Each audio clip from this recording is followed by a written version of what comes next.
Uma aventura que é praticamente um quebra-cabeça, um grande quebra-cabeça com 3 alas diferentes, muitas charadas por ala, muita pancadaria, muita complicação, água, fogo, terra, ar, coração. Não, coração não tem. A coisa que é quente. Estamos falando da Pluma Branca. A Montanha da Pluma Branca, galera, é um clássico de Dungeons and Dragons. Uma aventura fabulosa. Que aqui vocês estão vendo a original e aqui foi a versão da quinta edição que saiu no livro do Tales of the Yawning Portal, né? Que foi tipo um refazer, né? Uma revisar para passar para a quinta edição dessa aventura aqui. Muitas poucas modificações. Eu vou me concentrar na original. Por quê? Porque a galera que acompanha a gente sabe que a gente começou agora uma série de lives aí jogando até com o chat também. Aqui na Montanha da Pluma Branca, a gente teve já um primeiro grupo que entrou e fez uma parte aí. Eu vou mostrar um pouco da aventura para vocês terem uma noção dos desafios que tem aqui dentro. É uma aventura fabulosa. Obviamente, se você quer jogar ela um dia ou você pretende pedir pro teu mestre ou mestra, aí tu não vê, né? Se tu vê agora, vai quebrar. Você pode ver só o começo, digamos assim. Eu vou avisar quando agora parou. Então, bora lá. Na Montanha da Pluma Branca, galera, a gente tem isso aqui. Isso aqui é uma coisa que os jogadores já podem ver desde o começo, que é o mapa da montanha em si. Ela se chama Pluma Branca porque sai aqui não o vapor quente, negro do vulcão, mas sim uma nuvem como se fosse assim, realmente branquinha, branquinha, porque é o ar que está evaporando fortemente, porque aqui dentro desse vulcão adormecido tem vários geysers, sacou? Aqueles geysers lá que saem poderosíssimos, e os geysers saem com muito calor e tem tipo uma água aqui que vai entrando do rio que vem daqui. Vocês estão vendo? Gera toda essa mistura. E isso vocês estão percebendo já também gera muitos desafios baseados na ideia de calor com água, ou só calor. Essa mistura desses dois elementos constantemente enchendo o saco dos jogadores é o centro aqui dessa aventura, e é uma coisa que os jogadores sabem desde o começo, pois a grande missão vem com isso aqui, ó. A galera recebe um poema no começo da aventura, e a aventura original tem uns desenhos maravilhosos, eu vou mostrar isso pra vocês também. A galera recebe a lenda, né, do cara que o mestre em geral conta, e um dos handouts que eu quero dar pra galera é esse maravilhoso poema aqui, e esse poema conta. Na verdade, ele não é um poema, ele tá mais para um rapper isso aqui, porque o feiticeiro que criou esse labirinto, o Keraptes, ele tá sacaneando a galera que ele tá chamando para vir para esse labirinto. Ele tá dizendo, ó, podem vir, que vocês vão passar por. E aí ele dá meio que 3 dicas para cada um dos desafios que vai vir. E no final ainda diz, e mesmo que você passar por tudo isso, você ainda vai estar ferrado e não conseguirá fugir. Então essa é a grande sacada desse labirinto. O labirinto foi feito para ser jogado, na verdade, não em torneio, como a maioria dos outros módulos dessa série aqui, que era a série S, mas sim como parte de uma campanha. O mestre colocaria na campanha o jogo, jogadores poderosos entrariam e tentariam vencer o labirinto. Tanto que os desafios desse labirinto aqui não são tão pancada que nem os dos outros da série S. Aliás, eu vou mostrar para vocês. Esse livro aqui é um livro de diversão de aniversário que saiu do Dungeons and Dragons de 25 anos, chamado Labirintos da Morte, né? Dungeons of Dread. E ele tem os 4 labirintos, o primeiro de todos, a Tumba dos Horrores, que são considerados entre os mais difíceis de Dungeons and Dragons, né? Tem a Tumba dos Horrores, que é a primeira aqui já, na sequência. Deixa eu mostrar a capa dela para vocês. Aqui, clássico. E é estupidamente difícil, vou fazer depois um vídeo sobre ele. Aí vem a expedição aos Barrier Peaks, que é um super especial meio sci-fi. E por fim nós temos o último aqui, que é um mais tranquilo, que são as Cavernas Perdidas de Tsokava. Esse aqui, esses S4 e o S2, eles foram passados para contos do Yawning Portal. Ambos eles botaram aqui no livro da quinta edição. A Tumba dos Horrores eles transformaram num livro em si, sozinho, que modifica bastante do original, não é tão semelhante, especialmente no nível de perigo, mas é mortal também. Bora voltar para esse aqui. Então, esses outros 3 eram pensados para jogar como torneio. A ideia é de que você tem personagens já prontos, que a galera vai pegar esses personagens aí que são feitos para enfrentar o labirinto e vão enfrentar o labirinto. O S2 não é assim. Só que dá para fazer ele assim, que é o que eu tô fazendo, inclusive usando os personagens do S3, porque os personagens do S3 bate muito de level, bate de quantidade de gente, e são personagens muito interessantes. Então, você pegar os do S3 e colocar como uma base pra galera entrar aqui no S2, é muito bom. Com isso em mente, né? Vamos para a aventura. Na aventura, os jogadores vão receber as seguintes informações primeiro, que agora eu vou contar dramaticamente para vocês. Keraptes, o grande feiticeiro, aterrorizou as regiões de Greyhawk, lá do norte ali, na verdade mais longe, escondidas. Terrorizou todo mundo, foi terrível. Aliás, Greyhawk é esse aqui, né, um dos mais antigos de Dungeons and Dragons, junto com Blackmoor e Mistar. E originalmente era aqui que se passaria essas barreiras, bem no meio do mapa, por sinal. Mas quando começa com a história do Keraptes, ele estava lá longe, eles não dizem exatamente aonde, aterrorizando o povo mais de 1000 anos atrás. E graças a uma rebelião, o pessoal conseguiu expulsar ele da região. E aí ele foi tentando aterrorizar outros e sempre sendo expulso, e em algum momento ele sumiu da história. E aí, 1000 e poucos anos depois, 3 grandes lords da cidade de Greyhawk têm seus grandes artefatos, relíquias, na verdade, não são artefatos, são relíquias, né, que é uma categoria antes de artefato, roubadas. 3 armas poderosíssimas chamadas a Onda, a Lâmina Negra e uma tradução boa para português é o Soterrador. Então já dá para sacar, né? O Soterrador é um martelo de guerra poderosíssimo, a Onda é um tridente maravilhoso aí das águas. E a Lâmina Negra é uma espada, eles não definem qual, os mestres podem deixar meio que liberado para o jogador que pegasse exatamente a dele. Também todos os 3 são estupidamente fortes. Não chega a ser nível artefato, mas são nível relíquia, são muito fortes. E são inteligentes, ou seja, eles tentam dominar a pessoa que pegar eles. Né? No mínimo, entrar em acordo ali, ver se é uma pessoa que bate com os objetivos. Se não bate, então domina. E os 3 foram roubados pelo Keraptes, né? Ninguém sabe se foi ele mesmo. E cartas mandadas aos donos, que são o poema, sacaneando. Aí, vem buscar, vem pro pau, vem pro pau.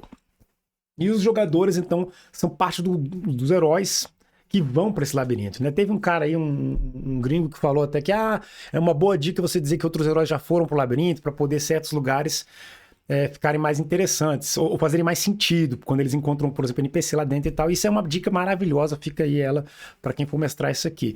Comente que os jogadores não são os primeiros a irem lá, mas realmente ninguém voltou ainda, ninguém teve sucesso.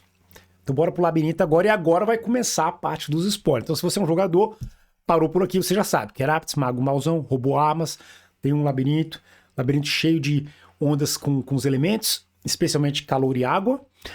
E você vai tentar vencer isso e vai preparar o seu personagem para ir para esse desafio.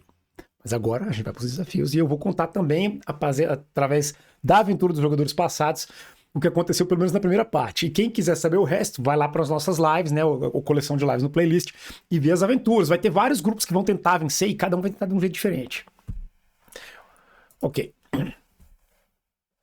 Aqui a gente está vendo a situação, né, do mapa. Vou botar o mapa. Aliás, eu vou pegar o mapa da 5ª edição, porque ele é praticamente igual, só que mais bonitinho. Então, o mapa da 5ª edição, a vantagem dela é que eles coloriram a parada, né? Então, eles fizeram todo bacana, todo legal. E aqui vocês podem ver como é que é a montanha da Pluma Branca. Olha aqui.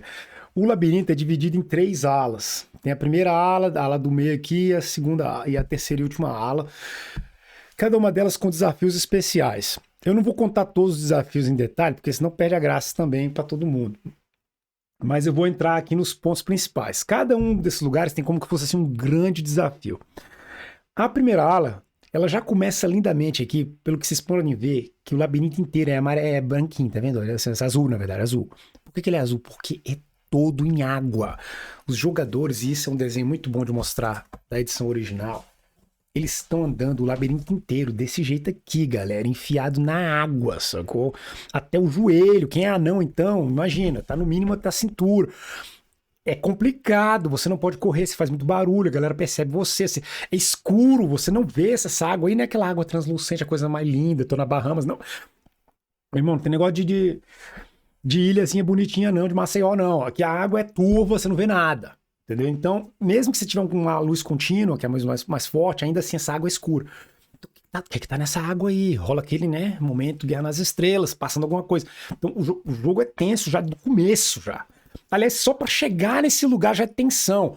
A 5ª edição meio que esqueceu isso, mas no original você tem que entrar na caverna primeiro, e dela você ainda tem que achar sequer a entrada dentro de um labirinto cheio de lama, e tem que tirar essa lama e conseguir encontrar portal, e a porta você vai descer lá, e assim, complicada a coisa. Quando você entrou e vai explorando, você vai escolher uma das direções. Não me pergunte por quê. Dizem que isso aí é uma tendência das pessoas que são até destras, eu não sou destro, canhoto. E você vai para a direita. E eu mestrei, no momento que eu tô fazendo esse vídeo, já para 2 grupos há pouco tempo, e os 2 foram bonitinho para a direita primeiro. Olharam os 3 túneis, acharam os 3 mais ou menos iguais, só o túnel do meio um pouco diferente, quando você tem iluminação, dá para ver que tem tipo uma entradinha. Ignora, vai para a direita. E curiosamente, a direita é realmente o quarto número 2, 3, entendeu? Tipo, se você for para lá, tá seguindo a ordem bonitinho. E aí, nessa ala aqui, eu diria que essa ala é a ala mais tranquila nos desafios dela. Você tem algumas charadas... Não, na verdade tem até que voltar isso antes. Aqui nesse pedaço aqui já começa a primeira charada do jogo, que é uma charada que especialmente pra galera mais jovem é muito simples, a resposta é clara, vem uma esfinge, faz lá, pergunte. Se eu fizer aqui, vocês já vão saber a resposta, porque é bem tranquilo, mas eu aconselho a dar uma olhada no livro. E quando a galera vai pra cá, já os túneis começam a ter perigos. Um dos túneis tem um slime escondido, não dá pra ver, ele tá na água. Então, no caso de um dos meus grupos, eles foram com aquela varona, né, que você liga junto, né, o polo de 3 metros, cutucando ali, e daqui a pouco só voltou metade, porque tava cheio de slime. Aí eles viram, caraca, vamos tomar cuidado aqui, botaram fogo no slime. Esse grupo tinha uma espada com fogo, então foi muito mais fácil. Um outro grupo, que foi o grupo que eu mestrei agora há pouco na live, eles não tiveram essa sorte. Eles pegaram o slime já correndo parte deles, tiveram que destruir a própria arma, depois congelaram o slime, e aí quebraram ele, então também funciona. E aí vem a parte interessante, né? Porque o labirinto é cheio de... Em geral, ele tem... Para cada ala, ele tem, tipo, um lado que é errado, que não te ajuda muito ou ajuda pouco, vai custar recurso, e um lado que já é direto para uma das relíquias. Então, nesse caso aqui, tem esse túnel aqui. Um grupo foi para lá, achou um anel que tinha capacidade de voar, foram espertos o suficiente para não cair na armadilha onde você pode encontrar vários monstros.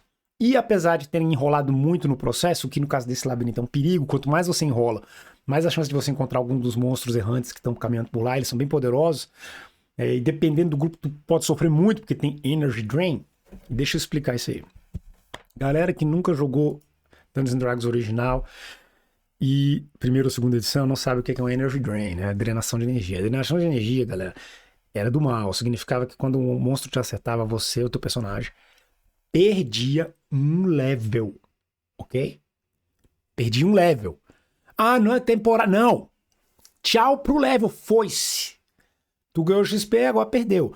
Era uma punição sinistra, hoje em dia é considerado um tipo de design de jogo terrível, porque é uma punição pro jogador. Eu não vejo isso tão assim não, porque ela tem um detalhe que eu vou falar depois. E é o seguinte, o jogador que perdia isso, a única forma de recuperar era com um sacerdote poderosíssimo, muito raro de encontrar em jogo, especialmente naquela época, e custava pra caramba e era um level que se recuperava a cada semana, se você recuperasse, ou seja, meio que você desistia. Porém, a forma como funcionava o XP naquela época fazia com que fosse muito fácil recuperar os levels, porque em geral cada level era dobrado, ou seja, o XP do level 1 pro 2 era 2.000, do 2 pro 3, 4.000, na verdade não, era 2, depois 4, 8, ficava dobrando. E com isso, se você caía pro level 3, a chance de você na sessão seguinte ganhar tanto XP que em uma ou duas sessões você já tinha recuperado e estava junto com os outros era muito grande. Então isso não era uma coisa que, na verdade, doesse tanto. Mas doía muito, mesmo assim. E além disso, e agora vem o ponto que eu acho que ela tem a sua vantagem, essa regra, ela fazia com que você tivesse um pavor, medo de enfrentar morto-vivo. Porque, em geral, só morto-vivo tinha esse tipo de ataque. E vampiros drenavam 2 levels. 2. Então, sabendo que você ia encontrar tipo o Strahd naquela época, você entrava em pânico. Você sabia que você não pode. Eles não podem tocar na gente. Era muito assim, eles não tocar. Então o medo era real. A mecânica do jogo te deixava com medo gelado. Isso aqui também tem, porque o primeiro oponente é um vampiro. Tipo assim, o primeiro mini-boss da galeria aqui. Mas vamos continuar com o labirinto. Pois é. Então, aqui, se você pesquisasse bem, você conseguia não ter esses encontros, inclusive esse encontro com os caras que drenavam. E depois você tinha mais uma charada aqui que exige um pouquinho de conhecimento de matemática, para mais assim do que... Tipo, umas crianças muito jovens não vão acertar, você vai ter que adaptar a mensagem, né, a charada. Se você estiver mestrando para uma galera já que estiver fazendo assim, no final da 7ª, 8ª série, já tiver aprendido sobre os diferentes tipos de números, aí beleza, senão não. E aí você chegava nesse quarto aqui, galera, que é muito fera. Esse quarto, os 2 desenhos são fera, eu vou mostrar para vocês. Ah, por sinal, esse aqui é o quarto da charada das luzes que eu acabei de falar. O outro quarto é esse aqui, que é uma coisa de louco. Eu acho os dois desenhos fabulosos. Tanto o desenho moderno quanto o antigo. Ó. Como vocês podem ver, a ideia são correntes grudadas numas paradas de madeira. Todas elas cheias de uma lei, assim, sabe, bem escorregadias por causa tipo de um musgo, sei lá, uma coisa assim, uma geleca. E embaixo o vaporzão dos gás é quentíssimo, que dá um dano brutal. Se eles tivessem querido passar o nível de perigo que ele é na primeira edição pra quinta, eles tinham que ter no mínimo colocado pra ser de 12 em vez de ser de 10. Eles botaram tipo o mesmo dano que é da primeira edição. A galera de quinta edição tem todo mundo muito mais HP. Tinha que no mínimo ser o dado de 12, tá? Fica essa dica aí. Se você quer botar o perigo daqui pra ser aqui igual, sobe pra de 12 o dado. Pode subir até pra de 20 se quiser. E aí é o seguinte, a ideia é que a galera tem que passar aqui. E tem mais. No original e também na quinta eles mandaram bem nisso, não tá escrito como faz, não. Tipo, não tem assim, se os jogadores fizerem isso, dá certo. Não, não tem. Os jogadores têm que se virar, eles que têm que pensar eles mesmos. E no que eles pensarem e se virarem eles mesmos, eles de repente conseguem atravessar de algum jeito. Nos meus grupos aqui foi muito interessante. Um dos grupos foi muito fácil. Eles tinham pego o anel de voo, um deles usou o anel de voo e foi sozinho explorar. Ele era um ladrão poderoso, quase conseguiu vencer o perigo. Foi difícil, voltou, buscou um amigo ali, voando. Tomou um pouquinho de dano só, porque você tem que fazer tipo cálculo ali quando é que os geysers vêm. Um vem a cada 5 minutos, outro a cada 3 e tal. Ver quantas rodadas você tem pra voar. Mas no outro eles fizeram bem interessante. O jogador se virou um druida, né? Ele era druida, ele virou uma aranha. E ele falou, vou usar minha aranha pra fazer uma teia gigante, um monte, prendendo as paradas. Então mesmo que elas sejam escorregadias, pelo menos elas ficam meio firmes ali por um tempinho, até a gente passar. E aí os outros jogadores foram fazendo vários testes, perigosíssimos, e conseguiram passar, porque mesmo que caísse, ainda grudava na teia ali, né? E o Jason não detona de uma vez rápido a teia, ele leva mais vai ter que passar umas vezes até cair toda a teia de uma aranha gigante.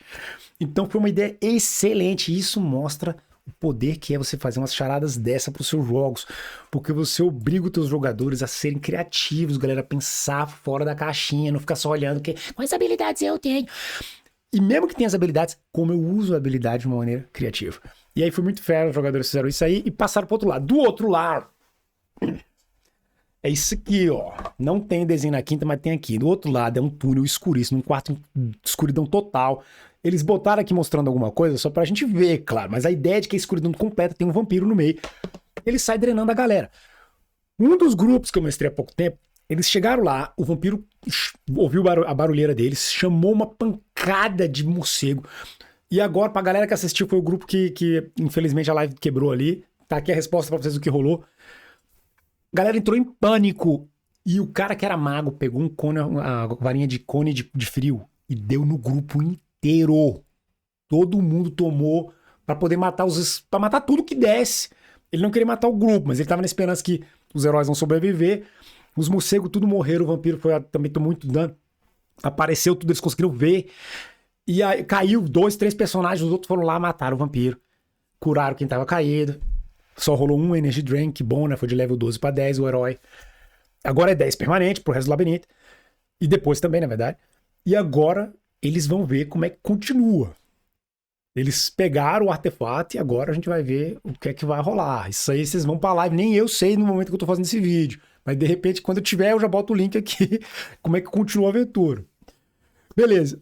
E aí é o seguinte, o outro grupo, por exemplo, eles não resolveram assim, porque o cara que atravessou voando, ele era um ladrão level 10. E ele foi, eu falo era porque ele bateu as botas durante o labirinto, isso vem depois. E aí ele chegou lá, no Mocó, voando ainda, sem tocar em lugar nenhum, e conseguiu perceber que tinha alguma coisa errada, desconfiou que talvez fosse o vampiro. Em algum momento ele vacilou e o vampiro conseguiu perceber que ele estava lá. Começaram a vir morcegos, e ele foi esperto, usou aquela, né, bag of holding, aquela sacola de guardar coisas, pra botar a morcegada toda dentro e conseguiu se salvar. E até o vampiro chegar, algum dos outros heróis já chegaram, um deles era um sacerdote poderoso, e esse grupo, a princípio, estava na vantagem contra o vampiro, mas rapidinho a coisa desandou, porque quando eles foram atrás do vampiro na esperança de que ele ia poder entrar no quarto e quebrar ele, eles não sabiam que o quarto era escuridão perfeita, ninguém via vampiro nenhum. O guerreiro, que no caso deles não era level tão alto, era level 7, saiu dessa aventura level 3. Da aventura não, dessa ala, aliás. A aventura desse outro grupo ainda não acabou também, depois eu vou contar pra vocês. De qualquer forma, eles foram lá level 3. Eles venceram, pegaram o martelo. O outro grupo também pegou e agora voltou todo mundo. O grupo que pegou o martelo agora, vocês vão ver só depois, na live. Agora, do outro, eles foram pra segunda ala, que eu vou contar agora pra vocês. Vamos lá, vamos abrir agora pra outra ala. A outra ala é essa aqui. Cadê ela? Espera aí pra você. A outra ala é uma ala que ela é... O desafio dela é a água, especialmente. E muitos jogadores que forem espertos vão ficar perguntando, pera aí, mas é quente, a gente tá sentindo essa água ficando mais quente. Você pode falar assim, a água aqui tá mais morninha, tá um esquema meio sauna. Por quê? Porque essa água aqui tá chegando próximo ao centro da caverna, que é o túnel do centro, do meio. E como ele é bem no meiozão, vou mostrar pra vocês aqui. Ele entra nesse quarto aqui e, infelizmente, esse mapa aqui é um vacilo, tá? Ele é um vacilo até no Roll20 também, a galera que joga com mesa virtual, porque eles marcaram essa área e não é pra marcar, é pra ser só água aqui mesmo. Porque quando os jogadores chegam, eles não sabem que esse é um lugar onde é profundo, onde a água tá lá e você olha e você acha que é reto tudo, que é tipo só um quarto grande. Não é um quarto grande, é uma piscinona. E eu, obviamente, não mostrei mapa nenhum e até no Roll20 escondi. E aí, quando os jogadores foram entrar nesse lugar, dois deles entraram meio apressados e já caíram na água ali. E debaixo dessa água tá isso aqui, galera. Umas minas do lado negro da força, entendeu? Umas algas assassinas. Essas aqui, ó, as kelp.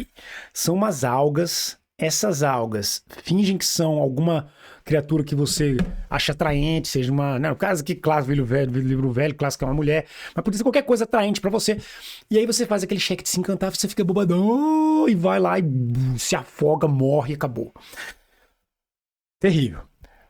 Felizmente, os jogadores que entraram nesse quarto abobados, um deles era um elfo, então ele tem resistência a encantamento, e já na sequência usou uma magia de respirar água. E o outro é esse ladrão voador, que já usou seu anel pra voar fora.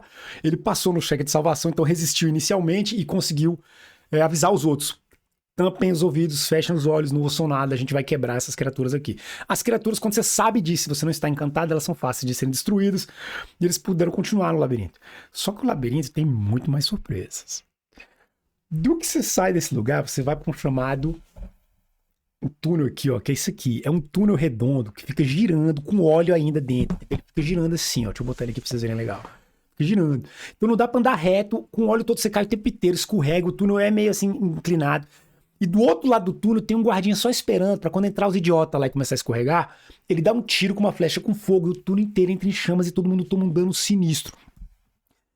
Esse túnel foi a morte do ladrão que foi tão cuidadoso na vez passada, galera.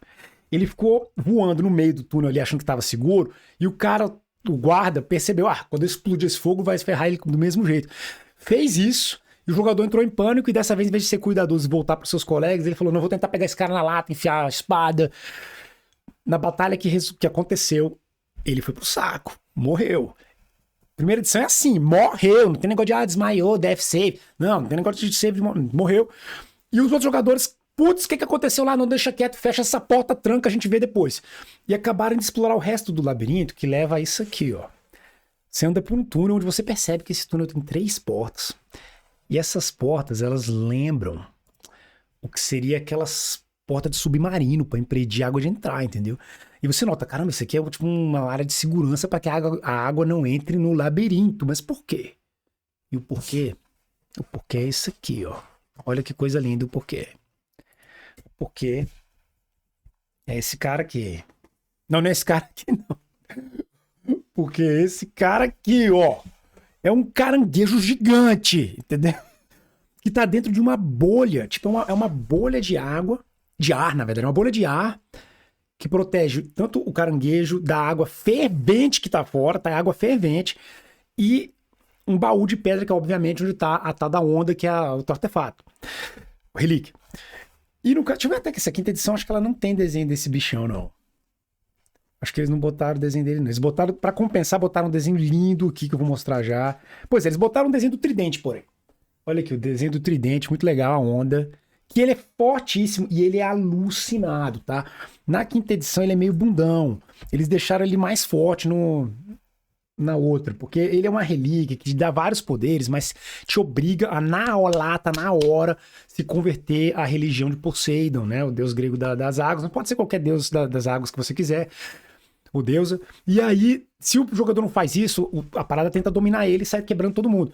De qualquer forma, você tem que vencer esse cara de algum jeito. O jogador que morreu com o ladrão level 10, ele tinha um seguidor desse ladrão, que era um seguidor level 5. Isso é uma coisa das primeiras edições, que era comum você ter mais do que um personagem que é tipo um aprendiz.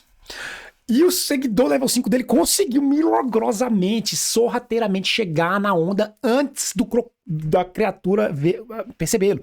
Essa criatura percebeu o resto do grupo. Ele, porém, pegou já a onda e foi dominado. E o resto da história eu não sei ainda, porque eu ainda vou jogar. Hoje eu tô fazendo esse vídeo e na sequência eu vou jogar e depois eu conto pra vocês quando eu fizer o vídeo numa live, contando os resultados dos grupos que estão jogando essa aventura atualmente. Então, esse desafio, a ideia dele é de que se você usa a onda, você consegue transformar com a onda, tipo um globo de proteção no grupo, e o grupo é expulso, blup, que nem desenho animado, quando a parada inteira explode, ou implode, melhor falando, quando algum dos jogadores, ou até o próprio caranguejo, sem querer, estoura a bolha lá e a água entra e tal, e queima todo mundo. Mas se você usar o Cube of Force, você se protege com a onda, né? A onda ela tem esse poder, e vocês são expulsos e podem entrar no labirinto de novo. Eu acho, vou ser sincero pra vocês, que esses primeiros 2 desafios são os mais tranquilos, porque agora vem a terceira e última ala. A terceira e última ala, ela é o seguinte, ela já começa com o que pra mim é um dos piores problemas do labirinto. Não, problema não, assim, piores charadas do labirinto. Ele começa primeiro tranquilo, com um poço aqui escondido na água, a galera cai, toma dano, passou. Só que agora o pior desafio pra mim, que eu acho um dos mais difíceis de resolver, é esse daqui do 419, galera. Quando você olha, parece que é só um corredor boçal. Só que esse corredor tem altas placas em volta aqui, que elas funcionam como um aquecedor metal, é como se fosse um indutor. À medida que você vai andando, vai aquecendo o seu metal. E não é aquecendo um pouquinho, é tipo aquecendo de tal maneira que lá pela metade do túnel tu já tá fervendo, morrendo, tomando 3 de 10 de danos, entendeu? Então você não pode passar com metal por esse lugar. Você tem que passar peladão, só com roupa normal, você não pode ir com nada de metal. Ou você tem que trazer o metal de alguma maneira que não aqueça. Mesmo tendo essa água cobrindo a parada, não é o metal aquece do mesmo jeito, começa a sair a fumaça, etc.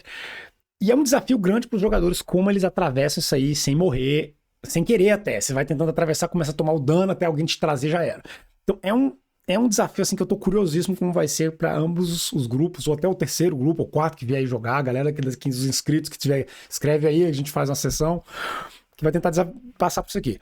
Quando você passa por esse, depois tem mais outros túneis muito doidos, com umas armadilhas dessas de escorregar, e um quarto que você não consegue andar, que é esse aqui. É cheio dessas armadilhas nesse estilo louco.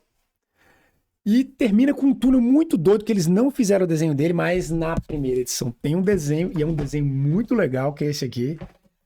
E olha que viagem, galera, umas canoas e uma água, tipo um rio flutuante.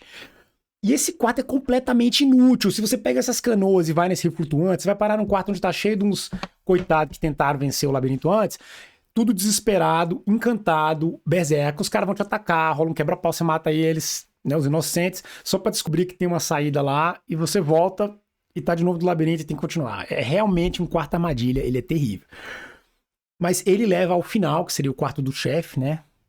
Mas não é ainda, é tipo o sub, mas é o quarto talvez o mais difícil do jogo, que é o chamado zigurate invertido. Que é isso aqui, ó, vocês estão vendo? Isso aqui é o corte lateral do labirinto, ele é como se fosse vários aquários, isso aqui tudo é aquário, galera, com a aguinha. E aí tem um fundo. Ah, não tô entendendo nada. Beleza, vamos te mostrar, porque tem 2 desenhos bacanas. O primeiro é esse aqui, da edição original, mostrando como é que é, ó. Você entra e tem esses aquários, uns com água e monstros, outros com deserto e monstro. No fundo aqui tem uns manticore ainda, e os jogadores chegam aqui no alto. O desenho da 5ª edição é maravilhoso, muito, muito bom. E eu vou mostrar ele agora aqui para vocês também. Primeiro que eles fizeram um desenho mais claro para entender essa lógica aí da água, né? Só que não dá para ver a parte 3D. Mas aí aqui eles fizeram e ficou bem legal mesmo, olha aí. Vocês podem ver. E o problema é que os jogadores têm que chegar lá no fundo, entendeu? E vencer esse bando de monstro, e os manticore vão ficar jogando espinhos neles. Manticore são inimigos poderosos, especialmente nas edições antigas, é um perigo enorme esses espinhos. Então é complicado. Se depois desse quebra-pau todo, e talvez até inundando o lugar, quebrando os aquários, e aí tal, tirando a água de algum jeito, os jogadores conseguirem ir lá pra baixão, eles pegam um túnel onde eles vão achar um quarto onde tem um pobre de um hobbit, um halfling, esse cara aqui, que foi, o coitado do halfling tá preso lá com a arma mais tora, que é essa aqui, a lâmina negra, olha ela aqui. A lâmina negra, ela é meio que uma cópia da Stormbringer, né? A espada do Elric. Esse negócio de drenar a alma e leve e tal. No caso desse labirinto, ele é até útil, porque você pode usar ela para recuperar uns leves que você tiver perdido, talvez, se o mestre deixar ela rolar desse jeito. Só que até esse hobbitzinho que inocente é um filho da... Ok? Ele, na verdade, galera, é o guardião da parada, que quando vê os jogadores chegando, finge que é um pobre coitado, com a espada, detalhe que ele não mostra, e aí quando vocês estão em algum momento de descansar, ou desatentos, ele ataca a galera usando essa espada que é fortíssima. E eu vou ser sincero, se não matar todo mundo ali, milagrosamente o grupo pegar a espada, aí agora a coisa vai pegar. Peraí, aí vocês vão falar pra mim, caraca, mas Ladob, como assim, cara? Agora é que a coisa vai pegar, a galera já tá apanhando, é traída, não sei o que. Porque o final, o poema falava, e mesmo que você consiga tudo, você vai se ferrar. Por quê? Por causa desses dois caras aqui. Eles não botaram desenho na quinta edição, mas o da primeira é maravilhoso, então bora lá. É tosco, mas a tosquidão aqui serve. São esses caras aqui, olha só. O criador do labirinto fala, se os teus jogadores já sofreram o suficiente e você acha que eles jogou bem, deixa pra lá, fala que eles conseguiram mesmo. Agora, na verdade, quando eles estão saindo, o Keraptis fala pra eles, rendam-se e virem protetores das relíquias, né, como se fosse, na verdade, uma grande armadilha, ou eu vou quebrar vocês. E aí ele bota esses dois Efrit pra atacar a galera. O pessoal tá enfraquecido, Efrit é poderoso. Ele até comenta, se tiver fácil, bota mais 1, 2 até. E a ideia é de que se os jogadores vencerem os Efrits, eles conseguiram mesmo. Podem devolver as relíquias pros donos, se quiserem, de repente eles querem ficar com elas, ou de repente elas nem querem ser devolvidas. Continua a campanha. E, sinceramente, essas relíquias são mais do que uma recompensa para um labirinto difícil desse, porque elas são muito, muito fortes. Mas isso aqui, vencer isso aqui ainda, sério, difícil. Por isso que eu vejo esse labirinto, na verdade, como um labirinto que não foi feito para ser de torneio, mas na verdade ele é meio que de torneio, porque é tão difícil o grupo vencer, que se eles vencem ainda, né, eles vão estar tão quebrados, é complicado. Agora, vocês vão me perguntar, caraca, mas Ladob, tu acabou de falar que esse labirinto, entre os 4 que você mostrou, ele e o quarto são os únicos que são moleza. O quarto é o mais moleza, ele é mais tranquilo. Mas eles são os únicos relax. Os outros 2 são ainda pior. Mostra pra gente, eu vou mostrar no próximo vídeo.